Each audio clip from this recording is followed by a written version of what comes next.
Hello friends, CMA CS संगीत Saurabh this side. तो friend आज एक बहुत बड़ी वैकेंसी आई हुई है जो कि power grid corporation of India की तरफ से आई हुई है, जो कि एक गवर्नमेंट ऑफ इंडिया एंटरप्राइज है और साथ ही साथ एक महारत्ना कंपनी है। तो फ्रेंड्स इसमें वेरियस डिसिप्लिन के लिए वैकेंसी आई हुई है, जैसे कि इसमें एक वैकेंसी ऑफिसर ट्रेनी फाइनेंस की और दूसरी vacancy officer trainee company secretary की। तो फ्रेंड वैसे ही पावर ग्रिड की एक फुली ओन्ड सब्सिडरी कंपनी है CTUIL, इसमें भी वैकेंसी आई हुई है ऑफिसर ट्रेनी फाइनेंस की और ऑफिसर ट्रेनी कंपनी सेक्रेटरी की। तो फ्रेंड्स इसमें सबसे इंपॉर्टेंट क्वेश्चन ये उठता है फ्रेंड्स कि बहुत सारे हमारे ऐसे फ्रेंड्स हैं जिन्होंने अभी रिसेंटली सीए एग्जामिनेशन क्वालिफाई किया मई 2024 अटेम्प्ट में।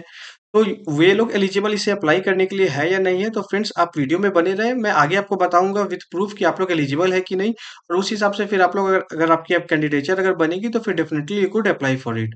तो फ्रेंड जहाँ तक ऑफिसर ट्रेनी फाइनेंस का सवाल है तो इसमें टोटल नंबर सीट 36 है, जिसमें अनरिजर्व के लिए 16 सीट्स है, एससी के लिए 6 सीट है, एसटी के लिए 3 सीट है, ओबीसी के लिए 8, नॉन क्रीमिलियर के लिए 8 सीट है और ईडब्ल्यूएस के लिए 3 सीट है।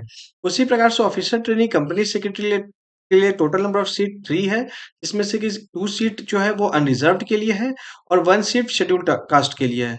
उसी हिसाब से जो उसकी फुली ओन्ड सब्सिडरी कंपनी है CTUIL, इसमें ऑफिसर ट्रेनी फाइनेंस के लिए टोटल नंबर सीट 3 है, जिसमें अनरिजर्व्ड के लिए 2 सीट है और ओबीसी नॉन क्रीमिलियर के लिए 1 सीट है। उसी प्रकार से ऑफिसर ट्रेनी कंपनी सेक्रेटरी के लिए टोटल नंबर ऑफ सीट 1 है, जो कि अनरिजर्व्ड के लिए ही है। तो फ्रेंड ओवरऑल अगर देखी जाए तो इसमें फाइनेंस में टोटल नंबर सीट इसमें 39 है, 36 प्लस 3 यानी 39 है और कंपनी सेक्रेटरी के लिए 3 प्लस 1 यानी 4 सीट आई हुई है। तो टोटल नंबर सीट इसमें फ्रेंड 43 आई हुई है। और जहाँ तक फ्रेंड एजुकेशन क्वालिफिकेशन का सवाल है तो उन्होंने बता रखा है कि for the post of officer trainee company secretary the candidate should hold the associate membership of the institute of company secretaries of India. तो अगर आपके पास अगर एसोसिएट मेंबरशिप ऑफ ICSI है तो in that case you are eligible to apply for it. उसी प्रकार से अगर आप फाइनेंस के लिए अप्लाई करना चाहते हो ऑफिसर ट्रेनी फाइनेंस के लिए तो इसमें आपको CA या फिर CMA पास चाहिए। मतलब मेंबरशिप की आपकी इसमें कोई रिक्वायरमेंट नहीं है। अगर सिंपल अगर आप CA या CMA क्वालिफाइड हो, in that case you are eligible to apply for it. और जहाँ तक अपर एज का सवाल है फ्रेंड, इन्होंने बता रखा है कि अपर एज लिमिट 28 ईयर्स की होगी अगर आप अनरिजर्व या फिर ईडब्ल्यूएस से बिलोंग करते हो। लेकिन अगर आप ओबीसी नॉन क्रीमिलियर से बिलोंग करते हो, ST/SC से बिलोंग करते हो तो फिर आपको रेस्पेक्टिव एज रिलैक्सेशन मिल जाएगा, जो कि मैं वीडियो में आपको आगे जाके बताऊंगा। और जहाँ तक आपके पे पैकेज का सवाल है कंपनसेशन का, तो उन्होंने बता रखा है कि आपको जो ट्रेनिंग पीरियड होगी, ट्रेनिंग पीरियड में आपको 40,000 रुपीज़ की बेसिक दी जाएगी। उसके साथ में आपको इंडस्ट्रियल डियरनेस अलाउंस दिया जाएगा, जो कि करंटली समवेयर अराउंड 46% के आसपास अभी चल रहा है। साथ ही साथ आपको एचआरए दिया जाएगा डिपेंडिंग अपॉन द सिटी, आपकी कहाँ टियर ए, टियर बी या टियर सी सिटी में कहाँ आपकी पोस्टिंग होती है, तो उस हिसाब से आपको वो दिया जाएगा। और साथ ही साथ पर्क आपको 12% ऑफ बेसिक यानी 40,000 का 12% आपको ये दिया जाएगा और ये आपको ट्रेनिंग पीरियड में दिया जाएगा। लेकिन जैसे आपकी ट्रेनिंग पीरियड आपकी एब्ज़ॉर्ब होती है, तो आपको E1 से आपको E2 में आपको दे दिया जाएगा। तो इस केस में आपका जो बेसिक 40,000 रुपीज़ का था, वो 40,000 से बढ़ के आपका बेसिक 50,000 रुपीज़ का हो जाएगा। और एनुअल इंक्रीमेंट 3% का रहेगा। और साथ ही साथ फ्रेंड जैसे आपकी रेगुलराइजेशन होती है तो आपको बहुत सारे अदर बेनिफिट्स भी आपको दिए जाएंगे।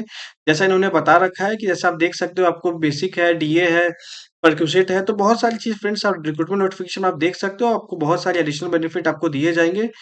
और जहाँ तक आपके बॉन्ड मनी का सवाल है तो उन्होंने बता रखा है कि बॉन्ड मनी आपकी जो होगी वो आपकी 3 इयर्स के लिए होगी। मतलब आफ्टर कंप्लीशन ऑफ ट्रेनिंग आपको मिनिमम 3 इयर्स तक आपको पावर ग्रिड में काम करना पड़ेगा। लेकिन अगर आप उसके पहले अगर आप पावर ग्रिड को अगर आप छोड़ देते हो, इन दैट केस आपके बॉन्ड जो है वो आपकी इन्वोक हो जाएगी।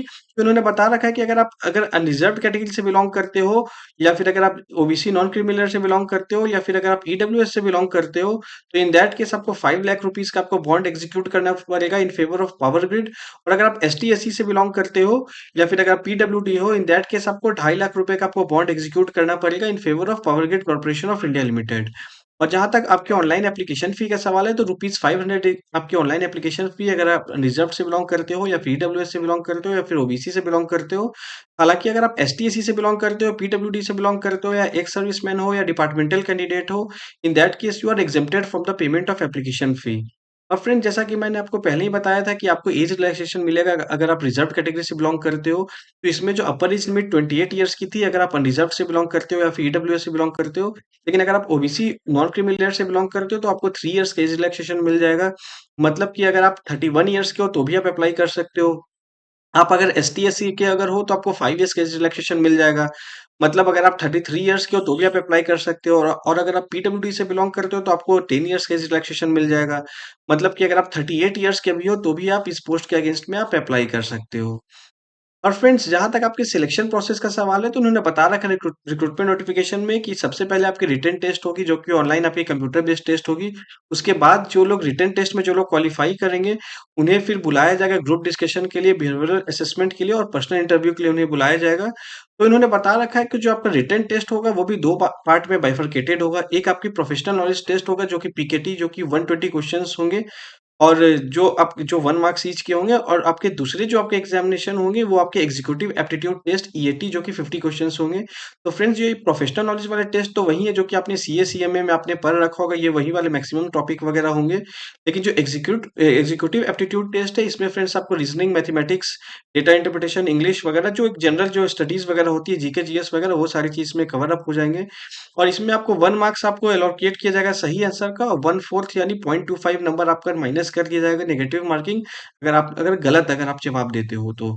और जहाँ तक फ्रेंड आपके मिनिमम क्वालीफाइंग मार्क्स का सवाल है रिटन टेस्ट में, तो इन्होंने बता रखा है कि आपका मिनिमम क्वालीफाइंग मार्क्स अगर आप अनरिजर्व्ड या फिर ईडब्ल्यूएस से बिलॉन्ग करते हो, तो आपको मिनिमम 40% मार्क्स लाना पड़ेगा और साथ ही साथ इंडिविजुअली इन दोनों सेक्शन पे आपको 30% मार्क्स लाना पड़ेगा in order to qualify for the next round. हालाँकि अगर आप रिजर्व्ड कैटेगरी से बिलॉन्ग करते हो फ्रेंड्स, मतलब कि अगर आप ओबीसी से बिलॉन्ग करते हो या फिर एसटी-एससी से बिलॉन्ग करते हो, पीडब्ल्यूडी से बिलॉन्ग करते हो, तो आपको ओवरऑल 30% लाना पड़ेगा और इंडिविजुअली ये पीकेटी और ईएटी जो सेक्शन है इसमें इंडिविजुअली 25% मार्क्स मिनिमम आपको लाने पड़ेगा in order to qualify for the next round. और वैसे ही फ्रेंड्स इन्होंने बता रखा है कि आपका जो qualifying marks for GDN interview इन्होंने बता रखा है कि अनरिजर्व्ड के लिए आपको इंटरव्यू के लिए मिनिमम आपको 40% मार्क्स आपको सिक्योर करने पड़ेंगे। वैसे अगर आप रिजर्व कैटेगरी से अगर बिलॉन्ग करते हो मतलब ओबीसी से बिलॉन्ग करते हो, एसटी-एससी से, पीडब्ल्यूडी से बिलॉन्ग करते हो तो मिनिमम 30% मार्क्स आपको सिक्योर करने पड़ेंगे।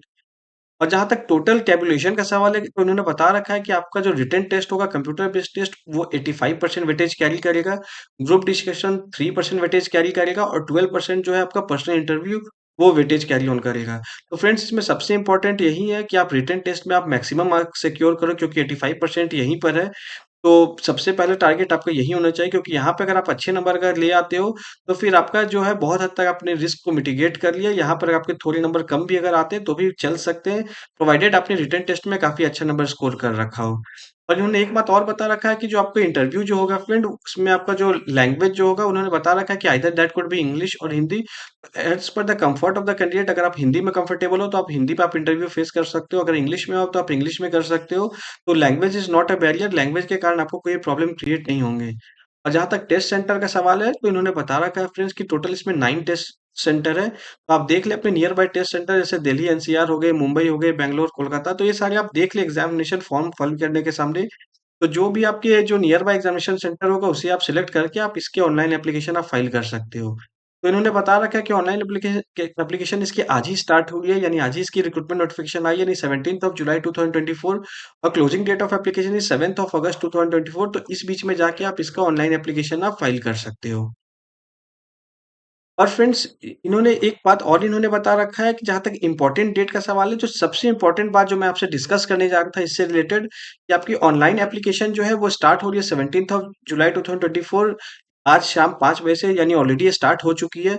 Last date of filing of application 7th of August 2024 यानी आप 7th ऑफ अगस्त तक आप फाइल कर सकते हो। लेकिन फ्रेंड्स सबसे इम्पोर्टेंट टॉपिक जो मैंने वीडियो के स्टार्टिंग में आपसे मैंने डिस्कस किया था कि आपकी अगर आपने एक चार्टर्ड अकाउंटेंसी अगर आपने इसी अटेम्प्ट में अगर पास किया यानी मई 2024 में, तो क्या आप एलिजिबल है अप्लाई करने के लिए? इसको मैं बिल्कुल क्लैरिफाई कर देता हूँ फ्रेंड्स। इन्होंने बता रखा है कि cut off date for eligibility criteria that is age, education qualification and category status. तो ये सारा कुछ as on 7th of August 2024 यानी 7th ऑफ अगस्त 2024 से पहले अगर आपने सीए अगर पास कर रखा है या फिर सीएमए अगर पास कर रखा है या फिर आपने अगर कंपनी सेक्रेटरी सीएस अगर पास कर रखा है, तो in that case you are eligible to apply for it. तो फ्रेंड जैसे मई 2024 के रिजल्ट आ चुकी है और 7th ऑफ अगस्त 2024 से ही पहले आई हुई है, तो डेफिनेटली 100% अगर आपकी अपने अगर एज कंडीशन अगर आप फुलफिल अगर आप करते हो, तो डेफिनेटली अगर आप सीए हो या फिर सीएमए हो, मेंबरशिप की कोई रिक्वायरमेंट नहीं है।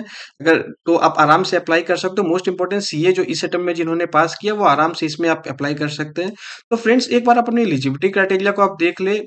पावर ग्रिड जो है एक महारत्ना कंपनी है। मैंने अपने बहुत सारे वीडियोस में मैंने पहले भी आपको बताया है ये महारत्ना कंपनी में आपको थोड़ी प्रिविलेज परक्यूसिट वगैरह आपको ज़्यादा मिलती है। हमेशा टारगेट रखना चाहिए जब भी महारत्ना कंपनी में अगर वैकेंसी आती है तो हमें फर्स्ट प्रायोरिटी पे रखना चाहिए कि हमारा महारत्ना पे हो जाए। तो ये काफ़ी अच्छी कंपनी है।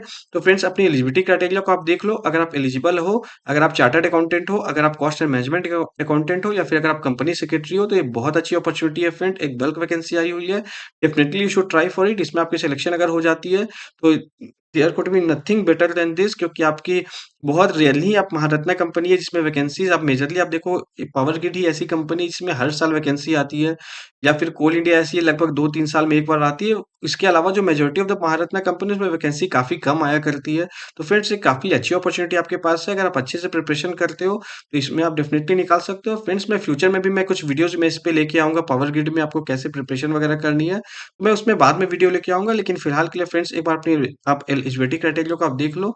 अगर आप एलिजिबल हो तो definitely you you should apply for it. चलिए फ्रेंड्स, मिलते हैं फिर किसी अगले वीडियो में किसी अगले गवर्नमेंट जॉब वैकेंसीज के साथ। तब तक के लिए take care and subscribe our channel. Thank you.